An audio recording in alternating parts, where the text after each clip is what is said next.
देश दुनिया च वसदे पंजाबियों को जी आया। मैं हरजिंदर सिंह रंधावा, तुसीं देख रहे हो पंजाब टैलीविजन और मेरे नाल ने सरदार नरिंदरपाल सिंह। सरदार साहब, सियासत सिरे की ढीठताई का सिंबल बन गई। सर्व धर्म तो छप खलोए कूड़ फिरे प्रधान वे ला लो। ये बचन जिहड़े ने गुरु नानक पातशाह ने 550 साल पहला कहे ने, अज भी सार्थक ने। मैं सुनिया कदे अपने देश के रेलवे मंत्री ने एक हादसा होने ते नैतिक आधार ते अस्तीफा देता सी, अज तक लोग उधार ना देंदे। लाल बहादुर शास्त्री ऐसे रेलवे मंत्री सन ते हुण लोग चिमटियां ना फड़ फड़ लाउंदे आ ओहदे नालों, कहंदे ना बाबा ना ना। साधु देखो जी नैतिकता की आस अहुदे ते बैठे लोगों को ज्यादा की जाती है, लेकिन इस वेले नैतिकता किधरे भी नजर नहीं आ रही। तुहानूं सरदार साहब, अगवाई देने वाले लोग उन्होंने लीडर कहने असीं, ਜਿਹੜੇ सोसाइटी ਨੂੰ ਮੂਹਰਿਓਂ ਉਦਾਹਰਨ ਨਾਲ ਅਗਵਾਈ ਦਿੰਦੇ ਆ। ਤੇ ਜੇਕਰ ਇਹਨਾਂ ਲੋਕਾਂ ਨੇ, ਚਲੋ ਅਸੀਂ ਕਿਸੇ ਤੇ ਦੋਸ਼ ਨਹੀਂ ਲਾਉਂਦੇ, ਇਹ ਤਾਂ ਜਾਂਚ ਦਾ ਵਿਸ਼ਾ ਹੋ ਸਕਦਾ ਹੈ, ਲੇਕਿਨ ਜੇ ਕਿਸੇ ਉੱਪਰ ਦੋਸ਼ ਲੱਗੇ ਨੇ ਤੇ ਉਹਨੂੰ ਅਹੁਦੇ ਨਾਲੋਂ ਥੋੜਾ ਜਿਹਾ ਵੱਖਰਾ ਕਰ ਲਓ ਤਾਂ ਕਿ ਜਾਂਚ ਨਿਰਪੱਖ ਹੋ ਸਕੇ। ਸਾਧੂ ਸਿੰਘ ਧਰਮਸੋਤ ਦੇ ਮਾਮਲੇ 'ਚ ਜਦੋਂ ਉਹਨਾਂ ਦੇ ਉੱਤੇ ਕੋਈ ਸਕਾਲਰਸ਼ਿਪ ਨੂੰ ਲੈ ਕੇ पोस्ट मैट्रिक स्कॉलरशिप है 55 करोड़ 71 लाख रुपए का ਉਹਨੂੰ ਲੈ ਕੇ ਨੇ। ਮੈਨੂੰ ਦੱਸੋ ਸਰਦਾਰ ਸਾਹਿਬ ਕਿ ਜਦੋਂ ਕਿਸੇ ਤੇ ਦੋਸ਼ ਲੱਗ ਜਾਂਦੇ ਆ ਤੇ ਉਹ ਅਹੁਦੇ ਦੇ ਉੱਤੇ ਰਹਿੰਦਾ ਉਸੇ ਹੀ ਅਹੁਦੇ ਤੇ ਜੀ, ਫਿਰ ਫਾਈਲਾਂ ਵੀ ਉੱਥੋਂ ਹੀ ਜਾਣੀਆਂ, ਰਿਕਾਰਡ ਵੀ ਉੱਥੋਂ ਹੀ ਪੇਸ਼ ਹੋਣਾ। ਬਿਲਕੁਲ ਹਰ ਚੀਜ਼ ਜਾਂਚ ਅਧਿਕਾਰੀ ਨੇ ਉਸੇ ਮਹਿਕਮੇ ਤੋਂ ਲੈਣੀ ਹੈ। ਜਿੰਨਾ ਚਿਰ ਉੱਥੇ ਸਭ ਤੋਂ ਉੱਪਰਲੀ ਸੀਟ ਤੇ ਬੈਠਾ ਉਹੀ ਬੰਦਾ ਨਾ ਚਾਹੂਗਾ, ਥੱਲੇ ਦੇ ਅਧਿਕਾਰੀ ਜਾਂਚ ਅਧਿਕਾਰੀ ਨੂੰ ਫਾਈਲਾਂ ਕਿਉਂ ਸੌਂਪਣਗੇ? ਜੇ ਇਹ ਦੁੱਧ ਧੋਤੇ ਵੀ ਆ ਫਿਰ ਵੀ ਇਹਨਾਂ ਨੂੰ ਕੁਝ ਦਿਨਾਂ ਲਈ ਕਿਸੇ ਦੂਜੇ ਮਹਿਕਮੇ 'ਚ ਤਬਦੀਲ ਕਰ ਦਿੰਦੇ ਜੇ ਨਹੀਂ ਸੀ ਅਸਤੀਫਾ ਲੈਣਾ, ਕਿਉਂਕਿ ਕਾਂਗਰਸ ਦਾ ਕਲਚਰ ਹੈ। ਤੁਹਾਨੂੰ ਯਾਦ ਹੈ ਸੁਖਪਾਲ ਸਿੰਘ ਖਹਿਰੇ ਨੇ ਐਸਾ ਰਗੜਾ ਲਾਇਆ ਕਿ ਰਾਣਾ ਗੁਰਜੀਤ ਸਿੰਘ ਬਿਜਲੀ ਮੰਤਰਾਲੇ ਤੋਂ ਪਾਸੇ ਗਏ, ਹੁਣ ਪੂਰੀ ਟਰਮ ਲੰਘ ਚੱਲੀ 5 ਸਾਲਾਂ ਦੀ, ਉਹ ਵਾਪਸ ਆ ਸਕੇ। तो ਜੇ ਧਰਮਸੋਤ ਨੂੰ ਤੁਸੀਂ ਮੰਤਰੀ ਅਹੁਦੇ ਤੋਂ ਵੱਖ ਨਹੀਂ ਸੀ ਕਰਨਾ, ਮਹਿਕਮਾ ਥੋੜੀ ਦੇਰ ਲਈ ਬਦਲ ਲੈਂਦੇ, ਜਾਂਚ ਤਾਂ ਨਿਰਪੱਖ ਹੋ ਜਾਂਦੀ।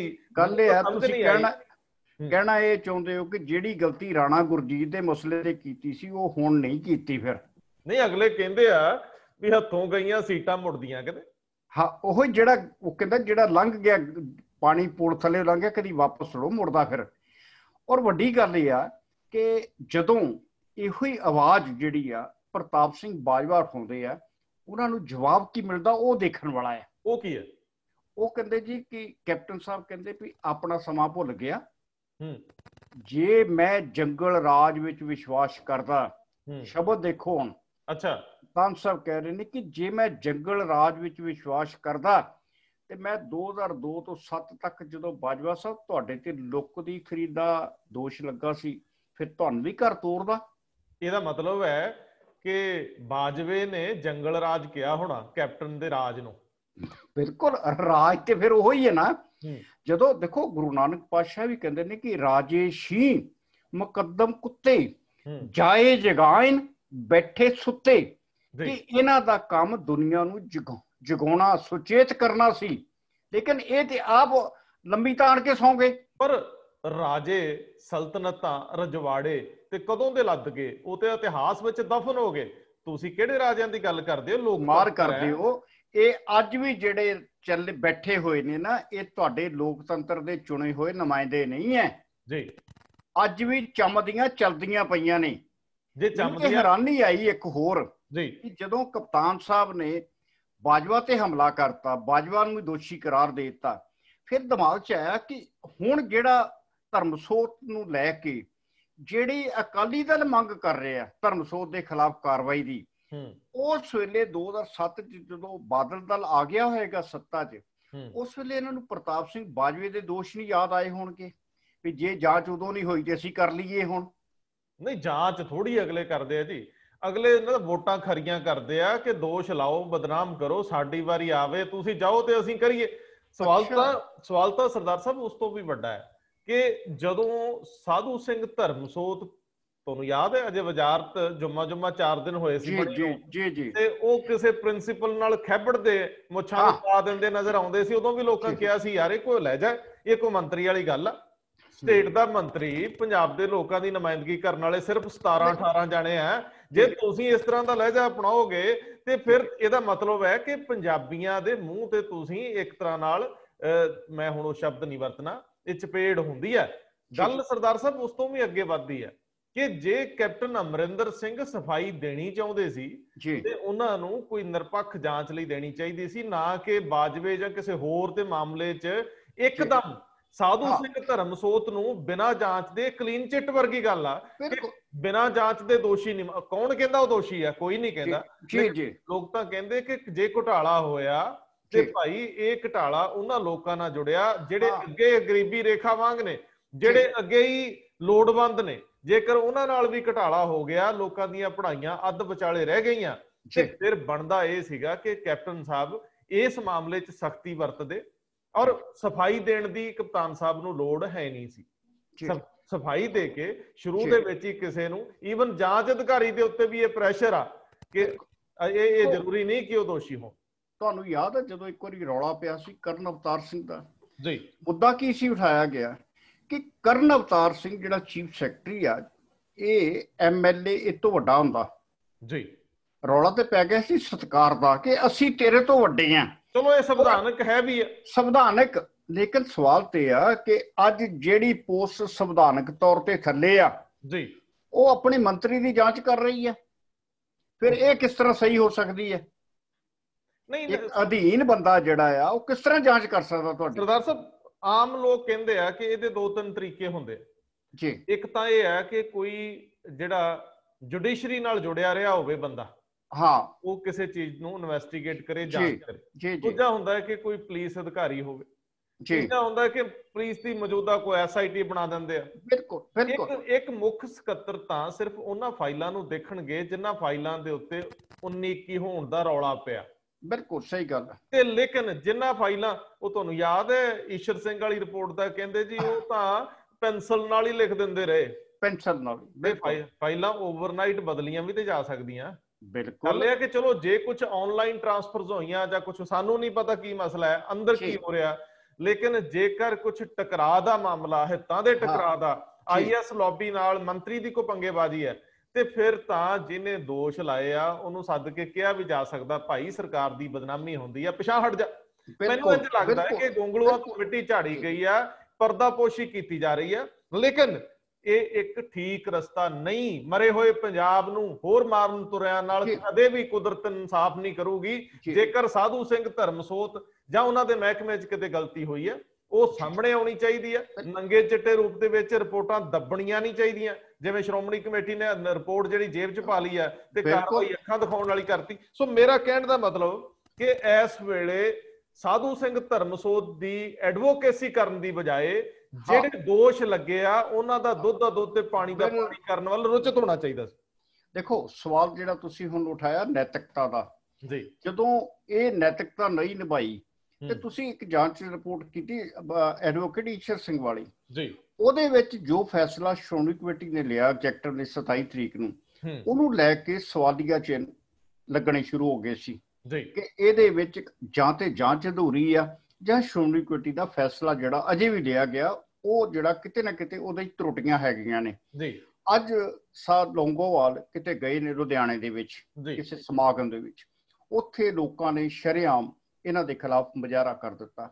ਅੱਛਾ। ਉਹਨਾਂ ਨੇ ਸਵਾਲ ਇਹੋ ਹੀ ਕੀਤਾ ਕਿ ਆਖਰ ਇਹ ਦੱਸੋ ਕਿ 328 ਸਰੂਪ ਗਏ ਕਿੱਥੇ ਨੇ ਜੀ। ਔਰ ਜੇ ਤੁਸੀਂ ਵੀਡੀਓ ਸੁਣੋ, ਜਿਹੜੀ ਵੀਡੀਓ ਆ, ਹਾਲਾਂਕਿ ਉਹ ਬ੍ਰੇਕਿੰਗ ਨਿਊਜ਼ ਦੀ ਵੀਡੀਓ ਆ, ਉਹਦੇ ਚ ਸ਼ਰੇਆਮ ਲੌਂਗੋਵਾਲ ਗਦਾਰ ਦੇ ਨਾਰੇ ਲੱਗਦੇ ਪਏ ਨੇ ਔਰ ਇਹਨਾਂ ਦੇ ਜਿਹੜੀ ਸਿਕਿਉਰਿਟੀ ਨਾਲ ਉਹਨੂੰ ਬੜੀ ਮੁਸ਼ਕਲ ਹੋਣ ਡਈ ਆ ਉਹਨਾਂ ਲੋਕਾਂ ਨੂੰ, ਜਿਹੜੇ ਲੋਕ ਗੱਡੀ ਦੇ ਅੱਗੇ ਲੰਮੇ ਪੈ ਗਏ ਆ ਕੇ। ਸਰਦਾਰ ਸਾਹਿਬ, ਅਕਾਲੀ ਦਲ ਦੀਆਂ ਮੁਸ਼ਕਲਾਂ ਘੱਟ ਹੋਣ ਦਾ ਨਾਂ ਨਹੀਂ ਲੈ ਰਹੀਆਂ ਜੀ। ਗੋਬਿੰਦ ਸਿੰਘ ਲੌਂਗੋਵਾਲ ਪ੍ਰਧਾਨ ਜ਼ਰੂਰ ਹੈ, ਲੇਕਿਨ ਮੈਨੂੰ ਨਹੀਂ ਲੱਗਦਾ ਕਿ ਗੋਬਿੰਦ ਸਿੰਘ ਲੌਂਗੋਵਾਲ ਕਿਤੇ ਬਹੁਤ ਜ਼ਿਆਦਾ ਇਹ ਸਾਰੇ ਸਿਸਟਮ ਦੇ ਵਿੱਚ ਕੋਈ ਬਹੁਤ ਵੱਡਾ ਚਿਹਰਾ ਨੇ। ਉਹ ਗੋਬਿੰਦ ਸਿੰਘ ਲੌਂਗੋਵਾਲ ਸ਼ਾਇਦ ਸਭ ਤੋਂ ਜ਼ਿਆਦਾ ਫਸੇ ਹੋਏ ਇਨਸਾਨ ਨੇ ਇਸ ਵੇਲੇ, ਦੋਨੇ ਪਾਸਿਓਂ। ਪੁਰਾਣੇ ਸਮਿਆਂ ਤੋਂ ਲੈ ਕੇ ਹੁਣ ਤੱਕ ਇਹ ਜੋ ਕੁਝ ਵੀ ਪ੍ਰਬੰਧ 'ਚ ਹੋ ਰਿਹਾ, ਉਹ ਸਾਰੀ ਦੀ ਸਾਰੀ ਗੱਲ ਕਿਸੇ ਵੱਡੀ ਜਗ੍ਹਾ ਨਾਲ ਜੁੜਦੀ। ਦੂਜੀ ਗੱਲ, ਤੁਹਾਨੂੰ ਯਾਦ ਹੈ ਕਿ 2015 ਦੇ ਵਿੱਚ ਇੱਕ ਵਾਰੀ ਲੋਕਾਂ ਨੇ ਕਿਹਾ ਸੀ ਕਿ ਅਕਾਲੀਆਂ ਨੂੰ ਸੜਕ ਤੇ ਆਉਣ ਦੇਣਾ, ਪਿੰਡਾਂ 'ਚ ਨਹੀਂ ਵੰਡ ਦੇਣਾ। ਪਿੰਡਾਂ 'ਚ ਇੱਕ ਵਾਰੀ ਹਾਲਾਤ 72 ਤੋਂ 72 ਹੋ ਗਏ ਸੀ, ਉਧਰ ਜਾਣੇ ਸ਼ੁਰੂ ਹੋ ਗਏ ਨੇ। ਲੇਕਿਨ ਦੂਜੀ ਵਾਰੀ ਤੁਹਾਨੂੰ ਯਾਦ ਹੋਵੇ ਜਦੋਂ ਭਗਵੰਤ ਮਾਨ ਨੇ ਇਲੈਕਸ਼ਨ ਦੇ ਵਿੱਚ ਇਹ ਕਹਿਣਾ ਸ਼ੁਰੂ ਕਰ ਦਿੱਤਾ ਸੀਗਾ ਕਿ ਅਕਾਲੀਆਂ ਨੂੰ ਤੇ ਲੋਕਾਂ ਨੇ ਵੰਡ ਨਹੀਂ ਦੇਣਾ, ਵੱਟੇ ਮਾਰਨ ਦੀਆਂ ਗੱਲਾਂ ਹੋਣ ਲੱਗ ਪਈਆਂ, ਉਦੋਂ ਅਸੀਂ ਵਿਰੋਧ ਕੀਤਾ ਸੀ ਕਿ ਇਸ ਤਰ੍ਹਾਂ ਦੀ ਰਾਜਨੀਤੀ ਨਹੀਂ ਹੋਣੀ ਚਾਹੀਦੀ, ਨਹੀਂ ਕਰਨੀ ਚਾਹੀਦੀ, ਲੋਕਤੰਤਰ 'ਚ ਇਹ ਰਾਜਨੀਤੀ ਮਾੜੀ ਆ। ਤੀਜੀ ਵਾਰੀ ਹੁਣ ਜਦੋਂ ਪਿੱਛੇ ਕਿਸਾਨ ਜਥੇਬੰਦੀਆਂ ਨੇ ਆਰਡੀਨੈਂਸਸ ਦੇ ਮਾਮਲੇ 'ਚ ਕੇਂਦਰ ਵੱਲੋਂ ਕਿਸਾਨੀ ਨਾਲ ਸੰਬੰਧਿਤ 3 ਆਰਡੀਨੈਂਸ ਔਰ ਖਾਸ ਤੌਰ ਤੇ ਬਿਜਲੀ ਵਾਲਾ ਬਾਅਦ 'ਚ ਆਇਆ, ਇਹਨਾਂ ਇਸ ਮਾਮਲੇ 'ਚ ਕਿਹਾ ਸੀਗਾ ਕਿ ਅਕਾਲੀ ਗੱਠਜੋੜ ਨੂੰ ਪਿੰਡਾਂ ਦੇ ਵਿੱਚ ਨਹੀਂ ਵੰਡਣ ਦਿਆਂਗੇ। ਜਿਹੜੇ ਵੀ ਉਹਨਾਂ ਦਾ ਲਫ਼ਜ਼ ਸੀ ਕਿ ਜਿਹੜੇ ਵੀ ਲੋਕ ਕਿਸਾਨੀ ਦੇ ਵਿਰੋਧੀ ਨੇ ਅਸੀਂ ਉਹਨਾਂ ਨੂੰ ਵੜਨ ਨਹੀਂ ਦੇਣਾ, ਔਰ ਇਹਨਾਂ ਪਿੰਡਾਂ ਦੀ ਗਿਣਤੀ ਕੋਈ 600 ਦੇ ਕਰੀਬ ਦੱਸੀ ਜਾ ਰਹੀ ਹੈ, ਔਰ ਇਹ ਕਿਸਾਨ ਜਥੇਬੰਦੀਆਂ ਜਿਹੜੀਆਂ ਨੇ ਨਾਕੇ ਲਾ ਕੇ ਬੈਠੀਆਂ ਨੇ ਬਕਾਇਦਾ, ਸਰਦਾਰ ਪਿੰਡਾਂ ਦੀਆਂ ਪੰਚਾਇਤਾਂ ਮਤੇ ਪਾਸ ਕਰ ਰਹੀਆਂ ਨੇ ਕਿ ਅਸੀਂ ਨਹੀਂ ਕਰਨ ਦੇਣਾ ਤੁਹਾਨੂੰ। ਔਰ ਵੱਡੀ ਗੱਲ ਇਹ ਆ ਕਿ 2018 ਦੇ ਵਿੱਚ ਜਿਹੜੀ ਐਗਜੈਕਟਿਵ ਹੈ, ਜਿਸ ਐਗਜੈਕਟਿਵ ਦੇ ਵਿੱਚ ਲੌਂਗੋਵਾਲ ਪਹਿਲੀ ਵਾਰੀ ਪ੍ਰਧਾਨ ਬਣਦੇ ਨੇ ਨਵੰਬਰ 2017 ਚ, ਉਸ ਐਗਜੈਕਟਿਵ ਦੇ ਇੱਕ ਮੈਂਬਰ ਨੇ ਹਰਦੇਵ ਸਿੰਘ ਰੋਗਲਾ ਜੀ, ਉਹਨਾਂ ਤੋਂ ਇਲਾਵਾ ਇੱਕ ਸ਼੍ਰੋਮਣੀ ਕਮੇਟੀ ਮੈਂਬਰ ਨੇ ਮਲਕੀਤ ਸਿੰਘ ਚੰਗਾਲ ਜੀ, ਉਹਨਾਂ ਨੇ ਕੱਲ ਮੰਗ ਕੀਤੀ ਆ ਕਿ ਲੌਂਗੋਵਾਲ ਨੂੰ ਆਪਣੇ ਅਹੁਦੇ ਤੋਂ ਨੈਤਿਕਤਾ ਦੇ ਆਧਾਰ ਤੇ ਅਸਤੀਫਾ ਦੇ ਦੇਣਾ ਚਾਹੀਦਾ, ਕਿਉਂਕਿ 2018 ਦੇ ਵਿੱਚ ਜਿਹੜੀ report chartered accountant HS company ਨੇ ਦਿੱਤੀ ਸੀ ਕਿ ਤੁਹਾਡੇ ਪ੍ਰਬੰਧ ਵਿੱਚ ਸਭ ਕੁਝ ਅੱਛਾ ਨਹੀਂ ਹੈ ਜੀ, ਵੀ ਜੇ ਉਸ ਦੇ ਉੱਤੇ ਕਾਰਵਾਈ ਕੀਤੀ ਹੁੰਦੀ ਤੇ ਆ 2020 ਦਾ ਦੇਖਣਾ ਪੈਂਦਾ। ਬਿਲਕੁਲ ਠੀਕ ਹੈ। ਅਸੀਂ ਕੱਲ ਗੱਲ ਕੀਤੀ ਸੀ ਕਿ ਕੀ ਇਹ ਜਿਹੜੀ ਰਿਪੋਰਟ ਸੀ ਚਾਰਟਰਡ ਕੰਪਨੀ ਦੀ ਕੀ ਇਹ ਐਗਜੈਕਟਿਵ 'ਚ ਵਿਚਾਰੀ ਨਹੀਂ ਗਈ ਜੀ, ਹਾਲਾਂਕਿ ਚਾਰਟਰਡ ਕੰਪਨੀ ਨੇ ਇਹ ਲਿਖਿਆ ਕਿ ਉਹਨਾਂ ਸਾਰੇ ਐਗਜੈਕਟਿਵ ਮੈਂਬਰਾਂ ਨੂੰ ਰਿਪੋਰਟ ਭੇਜੀ ਆ, ਸ਼ਿਕਾਇਤ ਭੇਜੀ ਆ, ਲੇਕਿਨ ਹੋ ਸਕਦਾ ਥੱਲੇ ਦੇ ਜਿਹੜੇ ਪ੍ਰਬੰਧਕ ਸੀ ਉਹਨਾਂ ਨੇ ਐਗਜੈਕਟਿਵ ਮੈਂਬਰਾਂ ਨੂੰ ਉਹ ਰਿਪੋਰਟ ਨਹੀਂ ਪੁੱਜਦਾ ਕੀਤੀ ਜਾਂ ਐਗਜੈਕਟਿਵ 'ਚ ਰੱਖੀ ਨਹੀਂ, ਵਿਚਾਰੀ ਨਹੀਂ ਗਈ, ਔਰ ਉਸ ਬੰਦੇ ਨੂੰ ਬਚਾ ਲਿਆ ਗਿਆ ਆਪਣੇ ਅਧਿਕਾਰੀ ਨੂੰ, ਲੇਕਿਨ ਆਪਣਾ ਜਿਹੜਾ ਇੱਕ ਸੀਗਾ ਨਾ ਜਿਹਨੂੰ ਕਹਿੰਦੇ ਪੜਾ ਬਦਨਾਮੀ ਦਾ ਪੜਾ ਜਿਹੜਾ ਸੀ ਉਹਦੀ ਸ਼ੁਰੂਆਤ ਕਰ ਲਈ। ਸਰਦਾਰ ਸਾਹਿਬ ਤੁਸੀਂ ਸ਼੍ਰੋਮਣੀ ਕਮੇਟੀ ਨਾਲ ਨੇੜਿਓਂ ਜੁੜੇ ਰਹੇ ਹੋ ਤੇ ਮੈਨੂੰ ਵੀ ਜਿਹੜੇ ਅੰਦਰ ਦੇ ਲੋਕ ਦੱਸਣ ਵਾਲੇ ਇਹ ਦੱਸਦੇ ਆ, ਅਦਰਵਾਈਜ਼ ਜਦੋਂ ਤੱਕ ਚਲੋ ਟੌੜਾ ਤੇ ਵੀ ਬੜੇ ਇਲਜ਼ਾਮ ਲੱਗਦੇ ਰਹੇ ਆ ਕਿ ਉਹਨਾਂ ਨੇ ਆਪਣੇ ਸ਼੍ਰੋਮਣੀ ਕਮੇਟੀ ਮੈਂਬਰ ਪਾਲੇ, ਉਹਨਾਂ ਨੇ ਵੀ ਮੈਂਬਰਾਂ ਨੂੰ ਖੁੱਲੀ ਛੁੱਟੀ ਦਿੱਤੀ, ਨਾਲ ਜੋੜ ਕੇ ਰੱਖਣ ਲਈ ਧੜਿਆਂ 'ਚ ਵੰਡੇ, ਗਰੁੱਪਾਂ ਦੇ ਵਿੱਚ ਵੰਡਿਆਂ ਨੂੰ ਕੁਝ ਨਾ ਕੁਝ ਆਕਸੀਜਨ ਦਿੰਦੇ ਰਹੇ, ਲੇਕਿਨ ਸੁਣਿਆ ਜਾਂਦਾ ਸੀ ਕਿ ਸ਼੍ਰੋਮਣੀ ਕਮੇਟੀ ਦੇ ਵਿੱਚ ਛਾਨਣਾ ਬਰੀਕ ਹੁੰਦਾ ਹੈ, ਅਮੂਮਨ 3-4 ਜਗ੍ਹਾ ਤੇ ਅਕਾਊਂਟਸ ਚੈੱਕ ਹੁੰਦਾ ਹੈ। ਸੋ ਜਦੋਂ 10 ਸਾਲ ਇੱਕ ਫਰਮ ਨੂੰ ਕਰੋੜ ਰੁਪਇਆ ਜਾਂਦਾ ਰਿਹਾ ਸਾਲ ਦਾ ਔਰ ਉਹਦਾ ਦਖਲ ਵੀ ਖੁੱਲਾ ਰਿਹਾ, ਉਦੋਂ ਇਹ ਅਧਿਕਾਰੀ ਅਹੁਦੇਦਾਰ ਕਿਉਂ ਅੱਖਾਂ ਬੰਦ ਕੀਤੀਆਂ ਰੱਖੀਆਂ? ਜਾਂ ਇਹਨਾਂ ਨਾਲੋਂ ਉਹ ਫਰਮ ਜ਼ਿਆਦਾ ਤਾਕਤਵਰ ਸੀ, ਇਹਨਾਂ ਦੀ ਜ਼ਰੂਰਤ ਹੀ ਨਹੀਂ ਸੀ ਕਿ ਉਸ ਫਰਮ ਵੱਲ ਵੇਖ ਸਕਦੇ? ਸੋ ਇਸ ਸਾਰੀ ਜਿਹੜੀ 7.5 ਕਰੋੜ ਦੀ ਰਿਕਵਰੀ ਦਾ ਜ਼ਿਕਰ ਆਉਂਦਾ ਹੈ, 10 ਕਰੋੜ ਦੀਆਂ ਪੇਮੈਂਟਸ ਦਾ ਜਿਹੜੀ ਸਿੰਘ ਸਾਹਿਬ ਗਿਆਨੀ ਹਰਪ੍ਰੀਤ ਸਿੰਘ ਬਾਰ-ਬਾਰ ਕਹਿ ਰਹੇ ਆ ਕਿ ਸੰਗਤ ਦਾ ਪੈਸਾ ਰੋੜਿਆ ਗਿਆ, ਸੋ ਜੇਕਰ ਉਹ ਸੱਚਮੁੱਚ 10 ਸਾਲਾਂ ਦੇ ਵਿੱਚ ਕਰੋੜਾਂ ਰੁਪਏ ਗਏ ਆ, ਸ਼੍ਰੋਮਣੀ ਕਮੇਟੀ ਨੇ ਬਿਨਾਂ ਹੀਲ ਹੁਜਤ ਕੀਤਿਆਂ ਦਿੱਤੇ ਨੇ, ਤੇ ਫਿਰ ਉਹ ਸਾਰੇ ਲੋਕ ਜਿਨ੍ਹਾਂ ਨੇ ਉਹ ਬਿੱਲ ਪਾਸ ਕੀਤੇ ਆ, ਜਿਨ੍ਹਾਂ ਨੇ ਪੇਮੈਂਟਸ ਕੀਤੀਆਂ, ਜਿਨ੍ਹਾਂ ਦੇ ਦਸਤਖਤ ਨੇ ਜਿਹੜੀ ਐਗਜ਼ੈਕਟਿਵ ਬਾਡੀ ਜਾਂ ਪ੍ਰਧਾਨ ਜਿਨ੍ਹਾਂ ਦੇ ਵੀ, ਉਹਨਾਂ ਸਾਰਿਆਂ ਤੇ ਵੀ ਜ਼ਿੰਮੇਵਾਰੀ ਆਇਦ ਹੁੰਦੀ ਆ। ਜਦੋਂ ਤੁਸੀਂ ਕਹਿੰਦੇ ਹੋ ਕਿ ਕੋਈ 2 ਰੁਪਏ ਕੋਈ 10 ਰੁਪਏ, ਮੈਨੂੰ ਸਿੰਘ ਸਾਹਿਬ ਦੀ ਉਹ ਗੱਲ ਬੜੀ ਵਧੀਆ ਲੱਗੀ, ਕਹਿੰਦੇ ਜੀ ਕੋਈ ਰਿਕਸ਼ੇ ਵਾਲਾ ਸਾਰੀ ਦਿਹਾੜੀ ਕਰਕੇ ਆਉਂਦਾ ਹੈ ਤੇ ਗੁਰੂ ਘਰ ਦੇ ਵਿੱਚ 2 ਰੁਪਏ ਦਾ ਮੱਥਾ ਟੇਕਦਾ, ਉਸ 2 ਰੁਪਏ ਦੀ ਜਿਹੜੀ ਕੀਮਤ ਹੈ ਉਹ ਅਦਾ ਨਹੀਂ ਕੀਤੀ ਜਾ ਸਕਦੀ। ਸੋ ਸਰਦਾਰ ਸਾਹਿਬ ਇਹ ਜਿਹੜੀ ਸੰਗਤ ਦੀ ਸ਼ਰਧਾ ਦਾ ਪੈਸਾ ਸੀ ਇਹਨੂੰ ਲੁਟਾਇਆ ਗਿਆ, ਇਹ ਪੱਖ ਵੱਖਰੀ ਗੱਲ ਆ, ਲੇਕਿਨ ਕਿਸੇ ਵੀ ਸਿਆਸੀ ਜਮਾਤ ਲਈ ਇਹ ਸਭ ਤੋਂ ਔਖਾ ਦੌਰ ਹੁੰਦਾ ਕਿ ਲੋਕ ਉਹਨੂੰ ਮੰਨਣੋਂ ਇਨਕਾਰ ਕਰ ਦੇਣ, ਉਹਦਾ ਵਿਰੋਧ ਕਰਨ ਲੱਗ ਜਾਣ, ਜਨਤਕ ਵਿਰੋਧ ਹੋਣੇ ਸ਼ੁਰੂ ਹੋ ਜਾਣ। ਸੋ ਇਹ ਸਵਾਲ ਬੜੇ ਮੂੰਹ ਅੱਡ ਕੇ ਖੜੇ ਆ ਕਿ ਆਖਰ ਜਦੋਂ 18 ਤਰੀਕ ਵਾਲੇ ਦਿਨ ਸਾਰੀ ਪੁਰਾਣੀ ਐਗਜ਼ੈਕਟਿਵ ਬਾਡੀ ਦੇ ਜਿਹੜੇ ਲੋਕ ਆ, ਜਿਨ੍ਹਾਂ ਚੋਂ ਅੱਜ ਦੇ ਵਿੱਚ ਵੀ ਮੇਰੇ ਖਿਆਲ ਕੋਈ 2-4 ਹੋਣਗੇ ਜਿਹੜੇ ਹੁਣ ਦੀ ਐਗਜ਼ੈਕਟਿਵ ਹੈਗੇ ਨੇ, ਜੇਕਰ ਸਿੰਘ ਸਾਹਿਬ ਇਹ ਫੈਸਲਾ ਕਰ ਦਿੰਦੇ ਆ ਕਿ ਇਹ ਜਿਹੜੇ ਲੋਕ ਨੇ ਜਿਹੜੇ ਹੁਣ ਵੀ ਜਾਂ ਕਿਸੇ ਵੀ ਅਹੁਦੇ ਤੇ ਆ, ਉਹ ਤੁਰੰਤ ਅਹੁਦਾ ਛੱਡਣ ਤੇ ਉਹਨਾਂ ਨੂੰ ਕੋਈ ਸਾਲ 2 ਸਾਲ ਲਈ ਅਹੁਦੇ ਤੋਂ ਪਾਸੇ ਰਹਿਣ ਦੀ ਚੇਤਾਵਨੀ ਮਿਲ ਜੇ ਜਾਂ ਹਦਾਇਤ ਹੋ ਜੇ, ਤੇ ਮੇਰਾ ਖਿਆਲ ਆ ਕਿ ਇਹ ਇੱਕ ਹੋਰ ਮੁਸ਼ਕਲ ਹੋਊਗੀ, ਕਿਉਂਕਿ ਸੁਣਨ ਚ ਆਉਂਦਾ ਹੈ ਕਿ ਜੇਕਰ ਉਹ ਲੋਕ ਜਿਹੜੇ ਅਹੁਦਿਆਂ ਤੇ ਸੀ, ਭਾਵੇਂ ਉਹ ਅਕਾਲੀ ਦਲ ਦੇ ਵਿੱਚ ਸੀ, ਭਾਵੇਂ ਸ਼੍ਰੋਮਣੀ ਕਮੇਟੀ 'ਚ ਸੀ, ਜੇ ਸ਼੍ਰੋਮਣੀ ਕਮੇਟੀ ਮੁਲਾਜ਼ਮਾਂ ਦੇ ਨਾਲ ਉਹਨਾਂ ਤੋਂ ਵੀ ਅਸਤੀਫੇ ਲੈ ਲਏ ਜਾਂਦੇ ਤੇ ਸ਼ਾਇਦ ਇਨਸਾਫ ਹੁੰਦਾ ਨਜ਼ਰ ਆਉਂਦਾ, ਜਾਂ ਇਨਸਾਫ ਵਰਗੀ ਗੱਲ ਕੋਈ ਹੁੰਦੀ ਨਜ਼ਰ ਆਉਂਦੀ। ਇੱਕ ਬੰਦਾ ਨੌਕਰੀ ਤੇ ਆਉਂਦਾ ਹੈ, ਤਨਖਾਹ ਤੇ ਕੰਮ ਕਰਦਾ ਹੈ, ਤੁਸੀਂ ਉਹਦੇ ਉੱਤੇ ਤਾਂ ਐਕਸ਼ਨ ਲੈਨੇ ਹੋ, ਲੇਕਿਨ ਉਸ ਤੋਂ ਵੀ ਵੱਡੀ ਜ਼ਿੰਮੇਵਾਰੀ ਵਾਲਾ ਜਿਹੜਾ ਉਹਦੇ ਤੋਂ ਵੀ ਜ਼ਿਆਦਾ ਪਾਵਰਫੁਲ ਆ, ਤੁਸੀਂ ਜੇ ਉਹਦੇ ਤੇ ਜ਼ਿੰਮੇਵਾਰੀ ਆਇਦ ਨਹੀਂ ਕਰਦੇ, ਐਕਸ਼ਨ ਨਹੀਂ ਲੈਂਦੇ, ਤੇ ਫਿਰ ਤੁਸੀਂ ਸ਼ੱਕ ਦੇ ਘੇਰੇ ਚ ਆਉਂਦੇ ਹੋ ਕਿ ਤੁਸੀਂ ਭਾਈ ਭਤੀਜਾਵਾਦ ਕਰਦੇ ਹੋ। ਨੈਪੋਟਿਜ਼ਮ ਦੀ ਜਿਹੜੀ ਗੱਲ ਹੁੰਦੀ ਆ ਸਾਰੀ ਜਗ੍ਹਾ ਤੇ, ਉਹ ਇੱਥੇ ਵੀ ਲਾਗੂ ਹੁੰਦੀ। ਦੇਖੋ ਸਵਾਲ ਤੇ ਇਹ ਆ ਕਿ ਤੁਸੀਂ ਸ਼੍ਰੋਮਣੀ ਕਮੇਟੀ ਨੂੰ ਕਦੇ ਅੰਦਰ ਵੜ ਕੇ ਨਹੀਂ ਦੇਖਿਆ। ਨਹੀਂ ਜੀ, ਨਹੀਂ, ਮੈਂ ਨਹੀਂ। ਅਸੀਂ ਖੁਦ ਬੜੀ ਵਾਰੀ ਪੱਤਰਕਾਰ ਹੋਣ ਦੇ ਨਾਤੇ ਅਵਤਾਰ ਸਿੰਘ ਮੱਕੜ ਹੋਰਾਂ ਨੂੰ ਸਵਾਲ ਕਰਦੇ ਰਹੇ ਹਾਂ ਜੀ। ਸਭ ਤੋਂ ਪਹਿਲਾਂ ਜਿਹੜੀ ਹਰਪਾਲ ਸਿੰਘ ਵਾਲੀ ਚਾਰਟਰਡ ਅਕਾਊਂਟੈਂਟ ਦੀ ਰਿਪੋਰਟ ਹੈ, ਉਹਦੇ 'ਚ ਇੱਕ ਗੱਲ ਕਹੀ ਗਈ ਹੈ ਕਿ ਸਾਨੂੰ ਉਹ ਟੈਂਡਰ ਫਾਈਲਾਂ ਨਹੀਂ ਦਿਖਾਈਆਂ ਗਈਆਂ ਜੀ। ਬਹੁਤ ਅਹਿਮ ਨੁਕਤਾ ਹੈ ਕਿ ਟੈਂਡਰ ਫਾਈਲਾਂ ਨਹੀਂ ਦਿਖਾਈਆਂ ਗਈਆਂ ਸਰਕਾਰੀ ਆਡੀਟਰ ਨੂੰ ਕਿ ਟੈਂਡਰ ਕਿੰਨੇ ਦਾ ਹੋਇਆ ਸੀ, ਆਖਰ ਵੇਖਣਾ ਕੀ ਸੀ ਕਿ ਟੈਂਡਰ ਕਿੰਨੇ ਦਾ ਪਾਸ ਹੋਇਆ, ਕੀ ਉਹਦੇ ਨਾਲ ਸ਼ਰਤਾਂ ਸੀ, ਕਿੰਨਾ ਸਮਾਂਬੱਧ ਸੀ, ਕਿੰਨਾ ਪੈਸਾ ਬਾਅਦ 'ਚ ਪੇ ਕੀਤਾ ਗਿਆ। ਔਰ ਇਹ ਦੋ ਅਹਿਮ ਘਟਨਾਵਾਂ ਜਿਹੜੀਆਂ ਸਾਡੇ ਸਾਹਮਣੇ ਨੇ, ਜਿਨ੍ਹਾਂ ਦਾ ਜਵਾਬ ਕਦੇ ਸ਼੍ਰੋਮਣੀ ਕਮੇਟੀ ਅਧਿਕਾਰੀ ਨਹੀਂ ਸੀ ਦਿੰਦੇ। ਉਹ ਕਹਿੰਦੇ ਸੀ ਤੁਸੀਂ ਨਾ ਇੱਧਰ ਨੂੰ ਆਇਆ ਕਰੋ ਜੀ, ਤੁਸੀਂ ਤੇ ਬੇਫਜ਼ੂਲ ਸਵਾਲ ਉਠਾਉਂਦੇ ਹੋ। ਅਵਤਾਰ ਸਿੰਘ ਮੱਕੜ ਸ਼ਰਮ ਕਹਿੰਦੇ ਸੀ ਕਾਕਾ ਐਵੇਂ ਨਾ ਰੌਲਾ ਪਾਇਆ ਕਰੋ, ਸਭ ਠੀਕ ਚੱਲਦਾ ਪਿਆ, ਨਿਯਮਾਂ ਅਨੁਸਾਰ ਹੈ, ਸਾਡੇ ਕੋਲ ਵਧੀਆ ਵਕੀਲ ਨੇ, ਸਲਾਹਕਾਰ ਬੜੇ ਟੌਪ ਦੇ ਨੇ। ਸਾਰਾ ਗੜੀ ਸਰਾਂ ਜਿਹੜੀ ਆ ਜਦੋਂ ਉਹਦਾ ਪਾਸ ਹੋਇਆ ਸੀ ਕਹਿੰਦੇ ਸੀ 22 ਕਰੋੜ ਚ ਬਣ ਜਾਣੀ ਹੈ, 22 ਕਰੋੜ ਚ ਬਣ ਜਾਣੀ ਹੈ ਜੀ, ਤੇ ਬਾਅਦ ਚ ਬਣੀ ਕਿੰਨੇ ਦੀ ਹੈ ਅਜੇ ਤੱਕ ਕੋਈ ਦੱਸਣ ਨੂੰ ਤਿਆਰ ਨਹੀਂ ਹੈ ਜੀ। ਗੁਰੂ ਰਾਮਦਾਸ ਲੰਗਰ ਦੀ ਬਿਲਡਿੰਗ ਜਿਹੜੀ ਆ ਉਹਦੇ ਨਾਲ ਇੱਕ ਹੋਰ ਪੋਰਸ਼ਨ ਜੋੜਿਆ ਗਿਆ। ਪਹਿਲਾਂ ਠੇਕੇਦਾਰ ਨੇ ਸਾਰਾ ਕੁਝ ਮੁਕੰਮਲ ਕਰਨਾ ਸੀ ਜੀ, ਲੇਕਿਨ ਠੇਕੇਦਾਰ ਜੋ ਤੈਅਸ਼ੁਦਾ ਰਕਮ ਸੀ ਉਹਦੇ ਤੋਂ ਵੱਧ ਲੈ ਕੇ ਵੀ ਰਾਹ 'ਚ ਛੱਡ ਗਿਆ। ਹੁਣ ਉਹਦੀ ਬਾਹਰ ਜੀ ਅਖੇ ਇਹਦਾ ਵਿਰਾਸਤੀਕਰਨ ਕੀਤਾ ਜਾ ਰਿਹਾ, ਨਾਨਕਸ਼ਾਹੀ ਇੱਟਾਂ ਲਾਈਆਂ ਜਾ ਰਹੀਆਂ ਨੇ ਪੁਰਾਤਨ ਲਾ ਕੇ।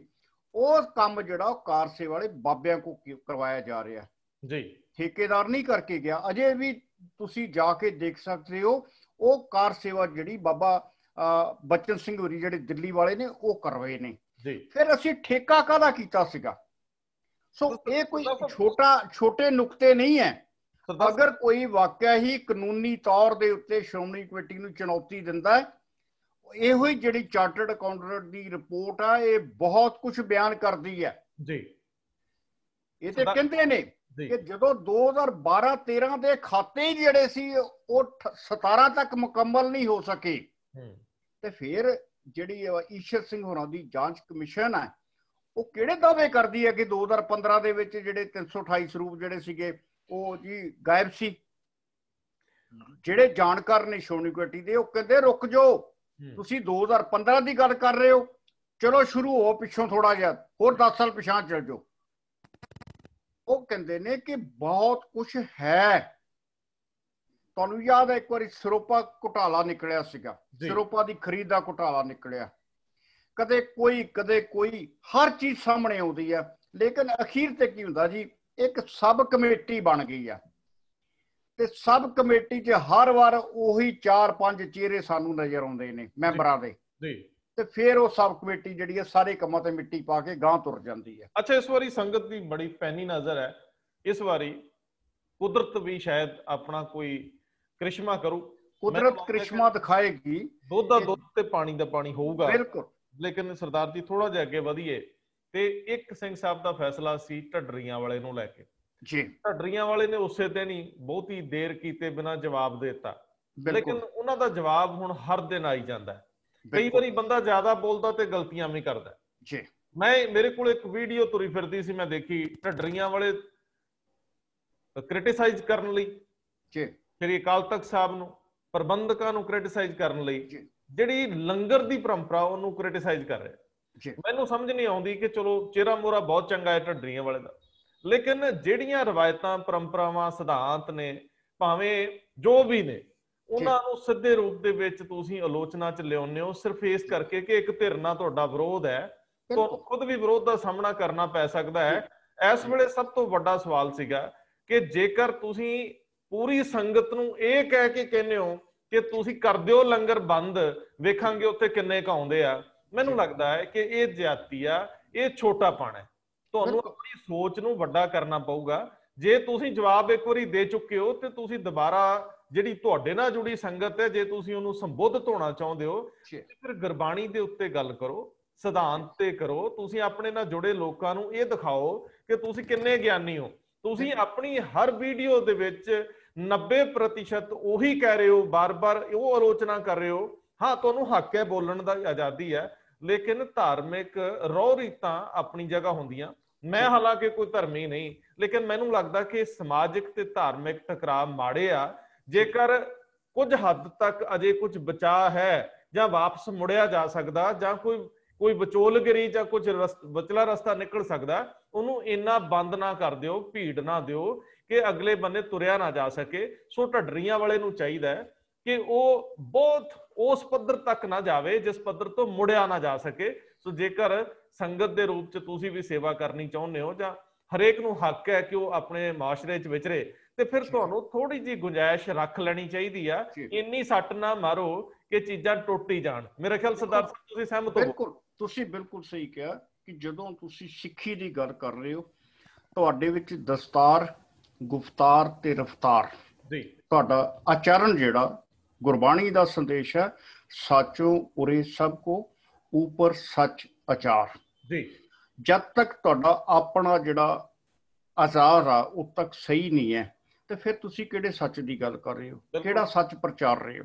ਦੂਸਰੀ ਗੱਲ ਇਹ ਆ ਕਿ ਸਾਡੀ ਵੀ ਇੱਕ ਨੀਤੀ ਬਣ ਗਈ ਆ ਕਿ ਜਦ ਤੱਕ ਅਸੀਂ ਪੂਰਾ ਚਿੰਗਾਰੀ ਨੂੰ ਭਾਂਬੜ ਨਹੀਂ ਬਣਾ ਲੈਂਦੇ, ਅਸੀਂ ਉਹਦਾ ਹੱਲ ਤਲਾਸ਼ਣਾ ਸ਼ੁਰੂ ਨਹੀਂ ਕਰਦੇ ਜੀ।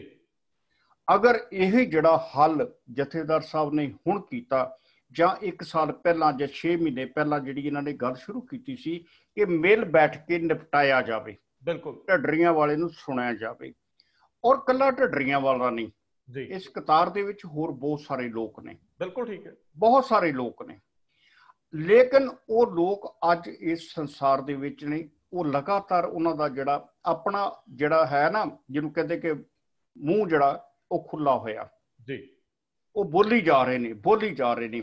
ਲੇਕਿਨ ਸਵਾਲ ਸਿਰਫ ਇੱਥੇ ਆ ਜਾਂਦਾ ਕਿ ਜਦੋਂ ਅਸੀਂ ਸਾਰੇ ਹੀ ਇਹ ਫੈਸਲਾ ਕਰ ਚੁੱਕੇ ਹਾਂ ਕਿ ਘੱਟੋ ਘੱਟ ਸਾਡੇ ਇਸ਼ਟ ਦੇਵਤੇ ਕੋਈ ਕਿਸੇ ਨੂੰ ਵੀ ਹੱਕ ਨਹੀਂ ਹੈ, ਤੇ ਫਿਰ ਅਸੀਂ 4-4 ਸਾਲ 5-5 ਸਾਲ ਇਹਨਾਂ ਲੋਕਾਂ ਨੂੰ ਉਡੀਕਦੇ ਕਿਉਂ ਆ? ਜੀ ਬਿਲਕੁਲ। ਅਸੀਂ ਕਿਉਂ ਕਹਿੰਦੇ ਕਿ ਪਾਣੀ ਸਿਰ ਦੇ ਉੱਤੋਂ ਲੰਘ ਜਾਵੇ ਤੇ ਫਿਰ ਹੱਲ ਕਰਾਂਗੇ? ਸੋ ਕਿਤੇ ਨਾ ਕਿਤੇ ਸਾਨੂੰ ਸੁਚੇਤ ਰਹਿਣ ਦੀ ਪਹਿਲਾਂ ਹੀ ਲੋੜ ਹੈ। ਸਰਦਾਰ ਸਾਹਿਬ ਥੋੜਾ ਜਿਹਾ ਹੋਰ ਅੱਗੇ ਵਧੀਏ ਤੇ ਅਸੀਂ ਕੋਈ ਨਾ ਤਾਂ ਡਾਕਟਰ ਹੈ, ਨਾ ਕੋਈ ਹਕੀਮ ਹੈ, ਨਾ ਕੋਈ ਗੁਣੀ ਗਿਆਨੀ ਹੈ, ਪਰ ਕਰੋਨਾ ਨੂੰ ਲੈ ਕੇ ਕਈ ਵਾਰੀ ਕੁਝ ਖਬਰਾਂ ਇਸ ਤਰ੍ਹਾਂ ਦੀਆਂ ਆ ਜਾਂਦੀਆਂ ਜਿਨ੍ਹਾਂ ਨੂੰ ਛੱਡਿਆ ਨਹੀਂ ਜਾ ਸਕਦਾ। ਅੰਮ੍ਰਿਤਸਰ ਦੇ ਸਿਵਲ ਹਸਪੀਟਲ ਦੇ SMO ਸੀਨੀਅਰ ਮੈਡੀਕਲ ਅਫਸਰ ਡਾਕਟਰ, ਤੁਸੀਂ ਕੀ ਨਾਮ ਲੈਂਦੇ ਸੀ? ਅਰੁਣ ਸ਼ਰਮਾ, ਜਿਨ੍ਹਾਂ ਦੀ ਪਿਛਲੇ ਦਿਨਾਂ 'ਚ ਇੱਕ ਵੀਡੀਓ ਵਾਇਰਲ ਹੋਈ ਸੀ, ਵੈਂਟੀਲੇਟਰ ਦੇ ਉੱਤੇ ਉਹ ਜੀਵਨ ਨੂੰ, ਜ਼ਿੰਦਗੀ ਨੂੰ ਬਿਲਕੁਲ ਤਰੀਕੇ ਨਾਲ, ਸਕਾਰਾਤਮਕਤਾ ਨਾਲ, ਪੋਜ਼ਿਟਿਵਿਟੀ ਨਾਲ ਜਿਉਣ ਦਾ ਸੱਦਾ ਦੇ ਰਹੇ, ਭੰਗੜਾ ਪਾ ਕੇ। ਬਿਲਕੁਲ। ਔਰ ਉਹ ਜਿਹੜਾ ਉਹਨਾਂ ਦਾ ਡਾਂਸ ਸੀ, ਉਹ ਜਿਹੜਾ ਉਹਨਾਂ ਦਾ ਨਾਚ ਸੀ, ਉਹ ਬੜਾ ਪਪੂਲਰ ਹੋਇਆ ਸੀ, ਚੰਗਾ ਲੱਗਿਆ ਸੀ। ਬਿਲਕੁਲ, ਕਿਉਂਕਿ ਮੁਸ਼ਕਲ ਹਾਲਾਤ ਦੇ ਵਿੱਚ ਵੀ ਜੇ ਤੁਸੀਂ ਜੀਵਨ ਨੂੰ ਜੀ ਆਇਆਂ ਆਖਦੇ ਹੋ, ਮੈਨੂੰ ਲੱਗਦਾ ਹੈ ਕਿ ਤੁਹਾਡੀ ਜਿਹੜੀ ਜ਼ਿੰਦਗੀ ਪ੍ਰਤੀ ਹੋਰ ਨਿਸ਼ਚਾ ਜਿਹਨੂੰ ਕਹਿੰਦੇ ਨੇ ਤਸਵੀਰ ਦਾ ਚਾਨਣਾ ਪੱਖ ਵੇਖਣਾ, ਉਹਨਾਂ ਨੇ ਉਸ ਆਪਣਾ ਜਿਹੜਾ ਬੈੱਡ ਹੈ, ਜਿਹੜਾ ਜਿਹਨੂੰ ਕਹਿ ਲਓ ਡਾਕਟਰ ਹਸਪੀਟਲ ਦਾ ਬੈੱਡ ਹੈ, ਉਹਦੇ ਤੋਂ ਵੀ ਉੱਥੇ ਲੰਮੇ ਪਏ ਵੀ ਆਕਸੀਜਨ ਲੱਗੀ ਹੋਈ, ਸਭ ਕੁਝ ਉਹਦੇ ਚੋਂ ਵੀ ਜੀਵਨ ਤਲਾਸ਼ ਰਹੇ ਸੀ। ਸਰਦਾਰ ਸਾਹਿਬ ਅੱਜ ਕਿਉਂਕਿ ਪਤਾ ਨਹੀਂ ਕਿਹਨੂੰ ਕਦੋਂ ਕਰੋਨਾ ਹੋ ਜਾਏ। ਬਿਲਕੁਲ ਬਿਲਕੁਲ। ਬਹੁਤ ਸਾਰੇ MLA ਕਰੋਨਾ ਦੀ ਮਾਰ ਥੱਲੇ ਨੇ। ਜੀ। ਸਰਦਾਰ ਸੁਖਦੇਵ ਸਿੰਘ ਢੀਂਡਸਾ ਬਾਰੇ ਇਹ ਖਬਰ ਆ ਰਹੀ ਸੀ ਕਿ ਉਹਨਾਂ ਦੀ ਵੀ ਰਿਪੋਰਟ ਪੋਜ਼ਿਟਿਵ ਰਹੀ ਹੈ।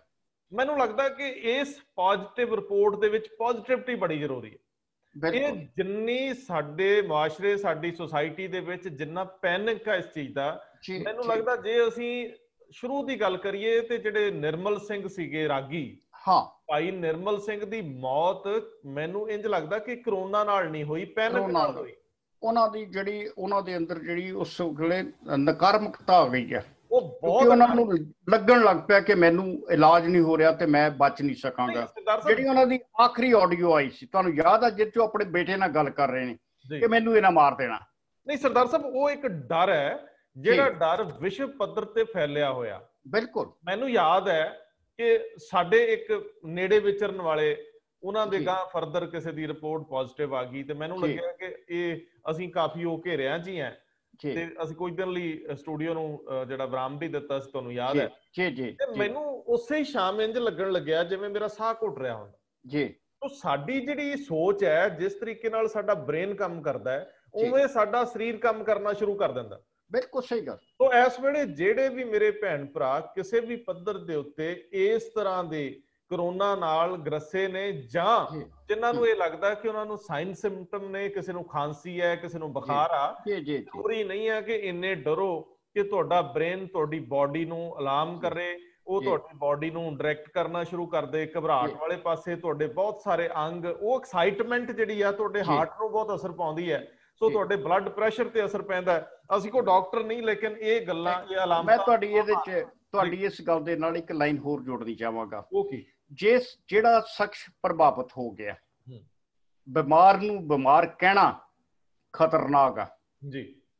ਬਿਮਾਰ ਦੇ ਕੋਲ ਜਾ ਕੇ ਇਹ ਕਹੋ ਕਿ ਜਿਹੜਾ ਸਾਡਾ ਫਲਾਨਾ ਸੂ ਸੀ ਉਹਨੂੰ ਵੀ ਇਹੋ ਹੀ ਬਿਮਾਰੀ ਸੀ, ਬਚਿਆ ਨਹੀਂ ਹੋ, ਤੁਸੀਂ ਅਗਲੇ ਨੂੰ ਪਹਿਲਾਂ ਹੀ ਮਾਰ ਦਿੰਦੇ ਹੋ। ਤੁਸੀਂ ਉਹਦੀ ਮੌਤ ਦਾ ਰਾਹ ਪੱਧਰਾ ਕਰਦੇ ਹੋ, ਉਹ ਮਾਨਸਿਕ ਤੌਰ ਤੇ ਮੌਤ ਵੱਲ ਤੁਰ ਪੈਂਦਾ ਹੈ ਜੀ। ਅੱਜ ਜਦੋਂ ਡਾਕਟਰ ਅਰੁਣ ਸ਼ਰਮਾ ਜਿਹੜੇ ਨੇ ਉਹ ਇਸ ਸੰਸਾਰ ਚੋਂ ਕੂਚ ਕਰ ਜਾਂਦੇ ਨੇ ਤੇ ਉਹਨਾਂ ਦੀ ਮ੍ਰਿਤਕ ਦੇਹ ਦੇ ਉੱਤੇ ਸ਼ਮਸ਼ਾਨ ਘਾਟ ਦੇ ਵਿੱਚ ਸਲਾਮੀ ਦੇਣ ਦੇ ਲਈ ਅੰਮ੍ਰਿਤਸਰ ਦੇ ਪੁਲਿਸ ਕਮਿਸ਼ਨਰ ਜੀ, ਮੈਂ ਨਾਂ ਲੈਣ ਲੱਗਾ, ਡਾਕਟਰ ਸੁਖਚੈਨ ਸਿੰਘ, ਆਪ ਸਲੂਟ ਮਾਰਦੇ ਨੇ ਉਹਨਾਂ ਨੂੰ। ਡਾਕਟਰ ਸੁਖਚੈਨ ਸਿੰਘ ਇੱਕ ਬਹੁਤ ਚੰਗੇ ਅਫਸਰ ਨੇ। ਮੈਂ ਉਹੀ ਬੇਨਤੀ ਕਰਨ ਲੱਗਾ ਜੀ। ਜ਼ਿਲ੍ਹੇ ਦੇ ਡਿਪਟੀ ਕਮਿਸ਼ਨਰ ਉੱਥੇ ਪੁੱਜਦੇ ਨੇ, ਸਿਹਤ ਮੰਤਰੀ ਬਲਬੀਰ ਸਿੰਘ ਸਿੱਧੂ ਪੁੱਜਦੇ ਨੇ ਜੀ। ਸਵਾਲ ਮੇਰਾ ਅੱਜ ਫਿਰ ਉੱਥੇ ਖੜਾ ਕਿ ਤੁਸੀਂ ਅੱਜ ਕਰੋਨਾ ਨੂੰ ਕਿਸ ਤਰ੍ਹਾਂ ਲਿਆ ਜੀ। ਜਿਨ੍ਹਾਂ ਲੋਕਾਂ ਨੇ ਸੁਨੇਹਾ ਦੇਣਾ ਸੀ ਕਿ ਕਰੋਨਾ ਐਡਾ ਖਤਰਨਾਕ ਨਹੀਂ ਜੇ, ਅੱਜ ਥੋੜਾ ਜਿਹਾ ਯਾਦ ਕਰੋ ਕਿ ਜਦੋਂ ਭਾਈ ਨਿਰਮਲ ਸਿੰਘ ਖਾਲਸਾ ਇਸ ਸੰਸਾਰ ਤੋਂ ਕੂਚ ਕਰਦੇ ਨੇ ਜੀ, ਉਸ ਵੇਲੇ ਭਾਈ ਨਿਰਮਲ ਸਿੰਘ ਦੀ ਮ੍ਰਿਤਕ ਦੇਹ ਦੇ ਸੰਸਕਾਰ ਲਈ ਸ਼ਹਿਰ ਦੇ ਜਿਹੜੇ ਤੁਹਾਡੇ ਸ਼ਮਸ਼ਾਨ ਘਾਟ ਸੀ ਉਹ ਬੰਦ ਹੋ ਗਏ। ਸਰਦਾਰ ਸਾਹਿਬ, ਉਦੋਂ ਡਰ ਬਹੁਤ ਸੀ। ਦੇਖੋ ਮੇਰੀ ਗੱਲ, ਡਰ ਕੌਣ ਆ? ਦੇਖੋ ਰੰਧਾਵਾ ਸਾਹਿਬ, ਡਰ ਕਿਹਨਾਂ ਲੋਕਾਂ ਸੀ? ਜਿਹੜੇ ਪੜ੍ਹੇ ਲਿਖੇ ਜੀ, ਜਿਹੜੇ ਉੱਚ ਅਹੁਦਿਆਂ ਤੇ ਬੈਠੇ, ਜਿਹੜੇ ਸਭ ਤੋਂ ਉੱਚੇ ਅਹੁਦਿਆਂ ਤੇ ਬੈਠੇ ਸੀਗੇ, ਜਦੋਂ ਉਹਨਾਂ ਦੇ ਮਨ 'ਚ ਦਹਿਸ਼ਤ ਸੀ, ਜੇ ਉਹ ਆਪਣੇ ਮਨਾਂ ਦੀ ਦਹਿਸ਼ਤ ਨਹੀਂ ਕੱਢ ਸਕੇ, ਜੇ ਉਹਨਾਂ ਨੇ ਅੱਜ ਦਹਿਸ਼ਤ ਕੱਢੀ ਆ ਤੇ ਇਹਨਾਂ ਦਾ ਸੁਨੇਹਾ ਜਿਹੜਾ ਪੁੱਜਦਾ ਕਰਨਾ ਚਾਹੀਦਾ। ਦੋ ਧਿਰਾਂ, ਸ਼੍ਰੀ ਅਕਾਲ ਤਖਤ ਸਾਹਿਬ ਦੇ ਜਥੇਦਾਰ, ਸ਼੍ਰੋਮਣੀ ਕਮੇਟੀ ਦੇ ਪ੍ਰਧਾਨ ਜੀ, ਸ਼੍ਰੀ ਦਰਬਾਰ ਸਾਹਿਬ ਦੇ ਹੈੱਡ ਗ੍ਰੰਥੀ, ਉਹ ਸਾਰੇ ਹੀ ਉਸ ਦਿਨ ਅਸੀਂ ਸਮਝਦੇ ਹਾਂ ਕਿ ਨੈਤਿਕ ਤੌਰ ਤੇ ਗੁਨਾਹਗਾਰ ਹੋਏ। ਉਹਨਾਂ ਨੂੰ ਆਪਣੇ ਉਸ ਸਿੰਘ ਦੀ ਮੌਤ ਦੇ ਮੌਕੇ ਹਾਜ਼ਰ ਹੋਣਾ ਚਾਹੀਦਾ ਸੀ, ਭਾਵੇਂ ਦੂਰ ਖਲੋ ਜਾਂਦੇ, ਉਹਦੇ ਪਰਿਵਾਰ ਲਾਗੇ ਜਾਂਦੇ, ਕਿ ਉਹਨੇ ਆਪਣੀ ਤਾ ਉਮਰ ਸੇਵਾਵਾਂ ਇਹਨਾਂ ਸੰਸਥਾਵਾਂ ਲਈ ਦਿੱਤੀਆਂ ਸੀ। ਲੇਕਿਨ ਇਸ ਮੌਕੇ ਤੇ ਇਹ ਜ਼ਰੂਰ ਕਹਿਣਾ ਚਾਹਾਂਗੇ, ਜਾਂਦੇ ਜਾਂਦੇ 10 ਸੈਕਿੰਡ, ਤੁਸੀਂ ਤੰਦਰੁਸਤ ਹੋ, ਬੜੀ ਚੰਗੀ ਗੱਲ ਆ। ਤੁਸੀਂ ਜਵਾਨ ਜਹਾਨ ਹੋ, ਬੜੀ ਚੰਗੀ ਗੱਲ। ਇhtiyat ਵਰਤੋ, ਇਹ ਵੀ ਨਾ ਸੋਚੋ ਕਿ ਕਰੋਨਾ ਕੁਝ ਨਹੀਂ, ਇhtiyat ਵਰਤੋ। ਬੜੀ ਸਿੰਪਲ ਗੱਲ ਜੇ, ਤੁਹਾਨੂੰ ਕੱਖ ਨਹੀਂ ਹੋਣ ਲੱਗਿਆ, ਲੇਕਿਨ ਤੁਹਾਡੀ ਲਾਪਰਵਾਹੀ ਕਿਸੇ ਬਜ਼ੁਰਗ ਬੰਦੇ, ਕਿਸੇ ਬਿਮਾਰ ਬੰਦੇ, ਕਿਸੇ ਬੱਚੇ ਲਈ ਜਾਨ ਦਾ ਖੌਫ ਬਣ ਸਕਦੀ ਹੈ। ਸੋ ਇhtiyat ਬੜੀ ਜ਼ਰੂਰੀ ਆ। ਤੁਸੀਂ ਜ਼ਰੂਰ ਉਹ ਹਦਾਇਤਾਂ ਮੰਨੋ। ਜੇਕਰ ਤੁਸੀਂ ਇਹ ਬਿਮਾਰੀ ਖੁਦਾ ਨਾ ਖਾਸਤਾ ਕਿਸੇ ਐਸੇ ਬੰਦੇ ਨੂੰ ਦਿੰਦੇ ਹੋ ਜਿਹੜਾ ਕਿਸੇ ਹੋਰ ਬਿਮਾਰੀ ਤੋਂ ਵੀ ਪੀੜਤ ਆ, ਤੁਹਾਡੇ ਤੋਂ ਵੱਡਾ ਗੁਨਾਹਗਾਰ ਕੋਈ ਨਹੀਂ ਹੋਊਗਾ। ਕਿ ਨੈਤਿਕ ਤੌਰ ਤੇ ਜ਼ਿੰਮੇਵਾਰੀ ਬਣਦੀ ਆ ਕਿ ਅਸੀਂ ਇਹਦੇ ਸੰਬੰਧੀ ਜਿੰਨਾ ਵੀ ਇhtiyat ਵਰਤ ਸਕਦੇ ਆ, ਜਾਗਰੂਕਤਾ ਫੈਲਾ ਸਕਦੇ ਆ, ਜਿੰਨੀ ਕੋਸ਼ਿਸ਼ ਕਰ ਸਕਦੇ ਆ ਸਾਨੂੰ ਕਰਨੀ ਚਾਹੀਦੀ। ਸਰਦਾਰ ਸਾਹਿਬ, ਬਹੁਤ ਮਿਹਰਬਾਨੀ। ਅਸੀਂ ਸ਼ਰਧਾ ਸਤਿਕਾਰ ਭੇਂਟ ਕਰਦੇ ਆ ਡਾਕਟਰ ਅਰੁਣ ਸ਼ਰਮਾ ਨੂੰ। ਸੇਵਾਵਾਂ ਦਿੰਦੇ, ਸਾਡੇ ਲਈ ਜੂਝਦੇ ਹੋਏ ਇਸ ਦੁਨੀਆ ਤੋਂ ਗਏ ਆ, ਉਹਨਾਂ ਨੂੰ ਸਨਮਾਨ ਢੁਕਵਾਂ ਦੇਣਾ ਬਣਦਾ ਹੈ। ਬਹੁਤ ਮਿਹਰਬਾਨੀ।